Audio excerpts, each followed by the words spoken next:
E o Jornal das 10 apresenta esta semana uma série de reportagens sobre a profissão ex-presidente. Carlos Monforte conversou com 4 ex-presidentes da República que exerceram o mandato antes de Lula. Monforte, você ouviu José Sarney, Fernando Collor, Itamar Franco e Fernando Henrique Cardoso.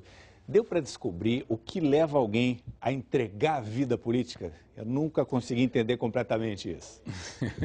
Olha, Grilo, José Sarney, o nosso primeiro entrevistado, deu uma pista, né? Explicou que a política tem apenas uma porta, a de entrada.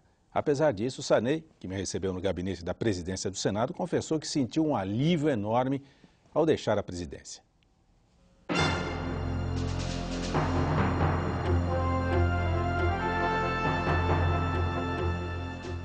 Foi um período difícil. Em 1988, Sarney convocou uma constituinte que lhe tirou um ano de mandato. Baixou 2 planos econômicos controversos. O plano cruzado tinha o objetivo de acabar com uma inflação de mais de 200% ao ano, congelou salários e preços. Mas começou a faltar alimentos. 7 meses depois vinha o plano cruzado 2, que liberava os preços e alterava os cálculos da inflação. As exportações caíram, as importações cresceram e a inflação disparou. O Brasil pediu moratória e o ministro da Fazenda caiu. Mas José Sarney conseguiu dar ao país o que os brasileiros mais queriam: trazer de volta a democracia.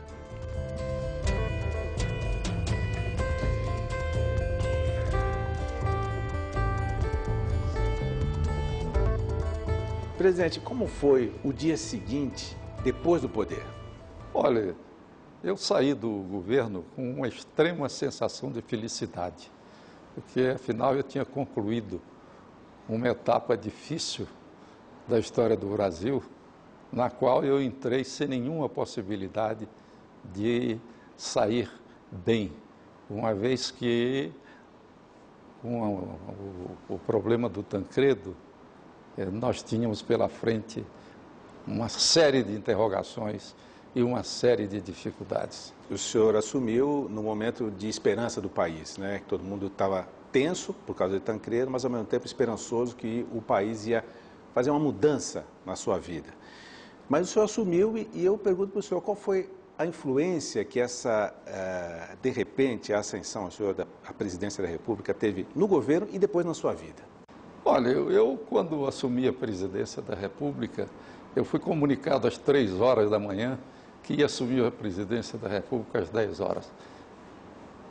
Eu, então, não tinha nenhum plano de governo que eu tivesse nem participado do que o Tancredo tinha organizado.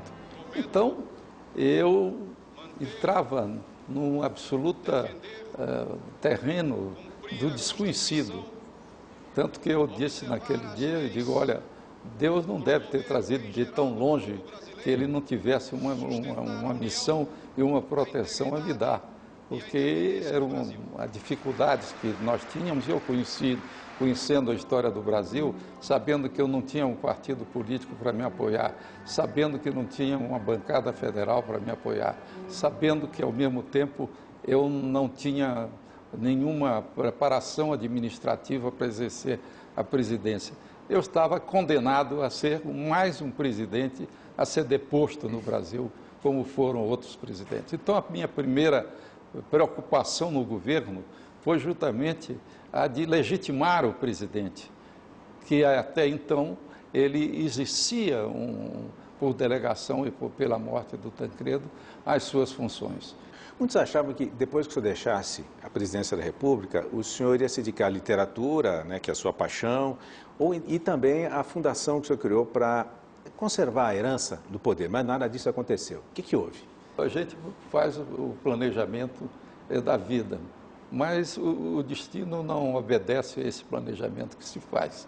Na realidade, eu saí do governo certo de que ia abandonar a política, não queria mais saber de tratar da política e ia me dedicar justamente à literatura e realmente ia ter uma vida diferente daquela que eu tinha levado até então. O que aconteceu? Aconteceu que eu cheguei no Maranhão, houve uma ruptura política entre o governador e o nosso partido, e ao mesmo tempo o presidente Collor assumia o governo, as forças que estavam aqui me convocavam para que eu viesse, que eu não podia deixar de participar daquilo, até mesmo para ajudar o país com as coisas que estavam sendo então acontecendo, e eu então fui obrigado a voltar à política por causa disso. Bom, o senhor construiu a sua carreira passo a passo, né, foi subindo, né, lá no Maranhão até atingir a presidência da República. Quer dizer, o senhor já fez a sua história e faz parte da história do Brasil. Será que voltar de novo aos mesmos lugares onde o senhor já frequentou como político não pode, de uma certa forma, pelo que a história conta, essa história política, às vezes amarga, pode sujar sua biografia? A gente nunca governa o tempo que a gente vive. Isso o Helmut Schmidt até foi quem me disse, ninguém governa o tempo que governa. De maneira que a gente tem vontade de largar tudo aquilo e construir o seu próprio destino.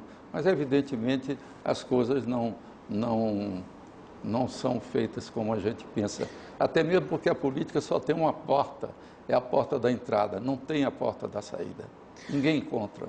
Qual é o fato específico dentro do seu governo que o senhor lembra agora, que traz as melhores recordações e aquele que traz péssimas lembranças? A pior lembrança que eu tenho do governo foi um erro muito grande que eu cometi. Foi o Cruzado 2. O Cruzado 2 realmente foi uma coisa que era errada e que os economistas me levaram a fazer. Eu não sabia o que tinha, as consequências do Cruzado 2. Então, realmente é uma data que eu não esqueço jamais, porque foi um erro que eu paguei caríssimo e que até hoje me dói quando eu penso nesse momento. E a boa recordação? A boa recordação é que no dia que eu ia deixar o governo, eu estava na sala da presidência, ia descer com minha mulher e meus filhos, e disse a eles, seu pai vai descer agora e a rampa vai deixar o poder. E fiquem tranquilos que eu vou muito feliz, porque, na realidade, Deus foi generoso comigo, me permitindo, quando eu chegar ao fim do governo, deixar o país organizado, deixar o novo presidente eleito, fazer uma constituinte, restaurar a democracia, liberdade de imprensa, e, enfim, restaurar, quer dizer, os partidos políticos, enfim, o país gozando uma liberdade que ele nunca gozou.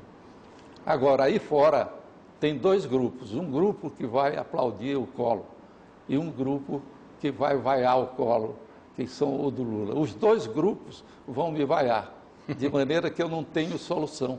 Eu vou sair daí, quer dizer, vamos atravessar, porque, como os gregos diziam, as coisas são boas quando terminam bem. E eu achava que tinha terminado bem. Quando eu desço a rampa, instintivamente eu meti a mão no bolso, puxei o lenço e, como quem diz, adeus. E aí apareceu o milagre. Os dois grupos que estavam lá me aplaudiram, começou a me aplaudir. Então, eu vi os amigos que estavam do lado chorando, desci e tomei o ônibus, dei uma volta, ainda falei com o povo. Qual é a postura que deve ter um ex-presidente? Eu, pelo menos, voltei a ser cidadão comum, e que o povo veja que é uma noção de democracia.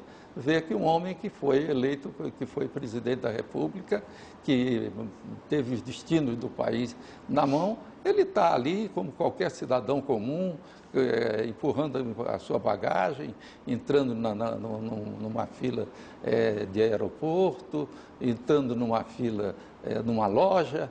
Então, é uma maneira didática de se mostrar ao povo o que é a democracia. Nós estamos praticando a democracia.